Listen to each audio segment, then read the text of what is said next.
They thought he wouldn't make it back. In the dead of night, with only 2 bullets left and blood staining his uniform, Captain Ibrahim Traoré stood alone in enemy territory, betrayed, surrounded, and hunted like an animal. What he did next would not only define his fate, but echo through the future of African resistance itself. This is the secret mission that nearly got him killed. A mission so sensitive, even the military never acknowledged it happened. A mission that proved why Traoré is not just a soldier, but a symbol of revolution. 2 weeks before the ambush, Captain Ibrahim Traoré sat across from a silent council of commanders in an unmarked building in Ouagadougou. No names, no records, just strategy, shadows, and stakes. Burkina Faso's northern region had become a ghost land. Villages wiped out, children kidnapped, a pipeline of weapons flooding in from an unknown source, powerful enough to destabilize the whole Sahel.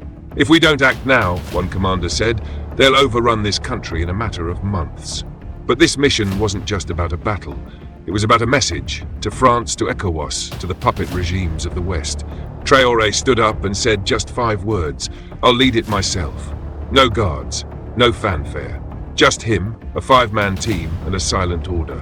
Find the source, end the chain, don't come back until it's done. They moved only at night, crossing over hills and rivers without lights, using whispers as weapons.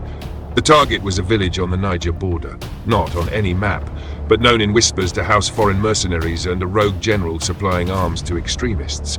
But the deeper they went, the more things didn't make sense. No signs of a camp, no guards, and then a goat herder spoke in perfect French and tipped his hat, military style. That's when Captain Traoré knew they were expected. At 3:16 a.m. the trap was sprung. Explosions lit the horizon. Gunfire rained from the trees. 2 of Traoré's men were hit instantly. They had walked straight into an ambush. But it wasn't just extremists, no. The rifles were too clean, the coordination too precise. "Foreign trained," Traoré whispered as bullets sliced past. "They sold us out." A satellite phone on one of the dead enemies confirmed it. French code words, real-time tracking. The mission had been leaked by someone at the very top of West Africa's command network. This wasn't just war. This was politics. This was control. And Traoré was never supposed to leave that valley alive. With his team scattered and 2 men dead, Captain Traoré did what no one expected. He ran toward the gunfire. He knew the terrain better than they did, because it was his country. He set a decoy fire in the valley, drawing half the attackers away. Then, using only a flare, a hunting knife, and a claymore they had buried days before, he turned the trap on them. In 8 minutes, 12 mercenaries lay silent, and in the ashes of the fire, the enemy commander gasped one word before dying: Kenyatta, a code name, a clue, and a ghost. With only 1 surviving soldier left, Traoré crawled through mud and blood for 6 kilometers, dragging his comrade behind him. They crossed the border using stolen enemy vehicles and reappeared 3 days later in a small Fulani village, barefoot, ragged, but alive. The government said nothing. The media said nothing. But across whispers in army barracks and old Pan-African halls, the story spread. The captain who cheated death.